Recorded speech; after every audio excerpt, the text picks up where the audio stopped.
Hi, I'm Colin here with Fast Expand and Game Social, joined by the wonderful and awesome JoRoSaR, or John Sargent. Which do you prefer nowadays? JoRoSaR at the moment, but I have been told by a couple of people in recent events, why does this guy go by JoRoSaR when John Sargent would just do? And I'm beginning to warm to the idea, actually, but no decisions made yet. I was going to say, it sounds much more badass, to be honest. Tell us why you're here at iSeries. Yeah, well, I'm really excited to be back here. Of course, I cast iSeries I-45, which was my first official live gig pretty much exactly a year ago now. So it's really exciting to come back with the ESET sponsorship as well. We have a fantastic prize pool and ridiculous talent pool that we have here. I mean, players flying in from all over Europe and a couple of players from Korea as well. So I'm very, very excited to be back. Yeah, absolutely fantastic prize pool put by ESET, obviously sponsored by Multiplayer and everything like that. It's just fantastic. The Korean talent that's over is absolutely terrifying. You've been sat with them for a couple of hours now. Have you seen them play at all?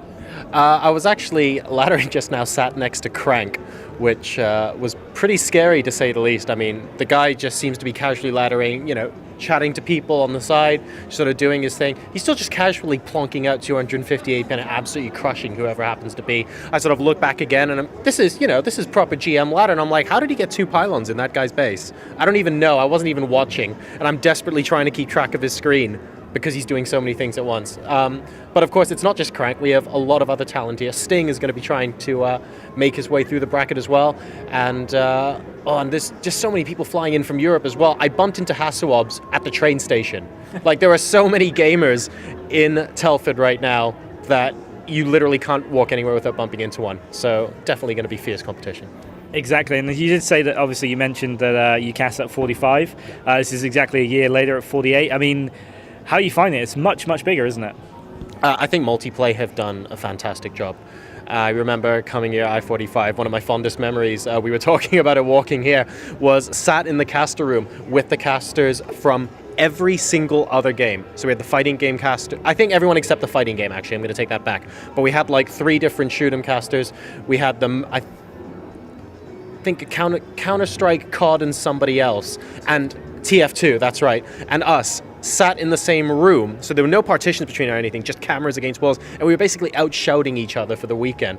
And it was actually a lot of fun and a really nice social experience, but all of a sudden, I come back at I-48 and things have seriously ramped up. We have 2 dedicated stages now. The main stage looks ridiculous. I don't even know how they managed to get a screen that size, but very, very impressive. And the side stage could be a main stage all on its own. It's very professionally done. They've definitely upscaled it a lot, and you can really feel the difference at this tournament. Definitely, I have to agree with you. Just the sheer amount of work that must have gone into this year's iSeries is just absolutely incredible and unparred so far. It can only get bigger and better, really. Where do you hope that iSeries can go?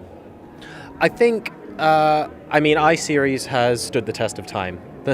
There's a reason it's I-48 this time around. These guys know what they're doing, but it's really nice to see all of a sudden, iSeries has sort of been a really good staple in the community, and now it feels like, especially on the StarCraft front, boom, things are really starting to ramp up. And I think I-48, I-49, I-50, the next 3 events, are really going to be a nice proving ground for how big it can physically get. Really, really interested in seeing if they can maintain that momentum post I-50. Definitely. It's just getting bigger and bigger every year, and as you said, it has stood the test of time. Speaking of time, what was, you've mentioned earlier about your casting, but what is kind of your favourite time other than casting? Obviously it's a massive event, massive exhibition. There's lots to enjoy here. What do you tend to look for when you're not kind of working? I think, because today's technically my off day, I traveled here today and I'm going to be casting all day tomorrow and Sunday. What I like to be able to do, because I remember memories of me going to LAN events before I got into esports at all. I think it's really nice to sort of walk around, say hi to the local community, just chill out with some of the friends I made at I-45 and really just chill out and have a good time, to be honest. I know people, it's easy to say, well, I'm here to work, I'm just going to shut myself up in a hotel, get a really nice night's sleep, and then get focused on the casting tomorrow. I want to come from that angle as well, but I want to do it from the local community rather than sort of descending as a caster and showing up and doing my job and leaving. I think that can get kind of boring, and it kind of saps the fun out of the job a bit. So I'm looking forward to, you saw me, of course, I was laddering next to Crank just now, saying hi to the guys in the lounge. I've been popping up. The guys in Roar Gaming are here in dinosaur onesies, absolute legends, all of them, fantastic stuff. And the atmosphere here, and it's only Friday, is already pretty electric from a social point of view, which is not something you can say at every event. So really happy.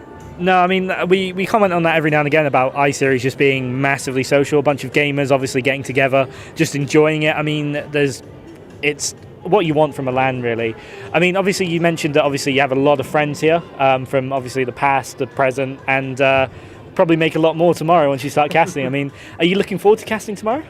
I really am, and I'm really excited that ESET announced Todd as the 4th caster as well, so I'm primarily going to be casting with him this weekend. Of course, Lily and I cast with a lot in Playhem, and this is actually the first time we've met in person, despite us probably having cast over 100 hours together in total. So it's really, really cool to meet him, and Maddles, of course, I met recently as well, and we've been casting a fair bit. But I saw Todd at the Intel Extreme Masters World Championship. He's come along really, really nicely as a caster. And of course, let's not forget, he's still playing professionally as well at an incredibly high level. He might not be at the absolute tip top, but just imagine if he actually poured all his time into it. I have absolutely no doubts whatsoever that he could be there if he felt like it. Right now, he's just chilling out a little bit, letting the game settle down, going into casting. And it's great to see that he's picking it up and improving so quickly. It's actually a real pleasure to chat with him about the game. Yeah, definitely, and obviously you're taking a lot of time to play the game as well as learning everything that's new. How are you finding Heart of the Swarm in general? Well, I haven't had too much time to play Heart of the Swarm, believe it or not. That's because I'm juggling commentating at the moment with a full-time job, which I started quite recently, so the hours have been a bit tough. I actually stayed up till 3 o'clock in the morning last night making sure I finished the single-player campaign, because I was like, I can't come to iSeries before I actually finish this. And so far, I'm really liking it. Obviously, I've cast a lot of Heart of the Swarm through ESET and through the Intel Extreme Masters, and it's really nice to see new strategies at GM level just sort of develop, and then seeing certain strategies usurped by other stuff. Like a really nice example would be, it almost felt like some Terrans were starting to deal with oracles pretty well towards the end of the beta, so their popularity declined just a little bit in that matchup. And then we saw MC MVP at MLG Dallas envision with Phoenixes, and all of a sudden he's going, oh, how do we actually deal with this now? And players all over the place are scrambling to learn how to deal with it. And I think that constant evolution of tactics and strategy that we see is going to spill over from the Intel Extreme Masters, MLG Dallas, and we're going to see a lot of it here at I-48, especially since such high caliber players are present as well. So it's nice to see the continuing story, how everything evolves, and you can actually talk to people about how strategies are sort of interweaving, and we can see things coming in and out of fashion. It's really cool. Definitely. I mean, obviously it's a brand new game, and everything's really new and exciting at the moment. Yeah, I can't imagine how you're managing to keep up with all the metagame shifts, play ladder, complete single player, and of course juggle a full-time job. I mean, it's got to be tough.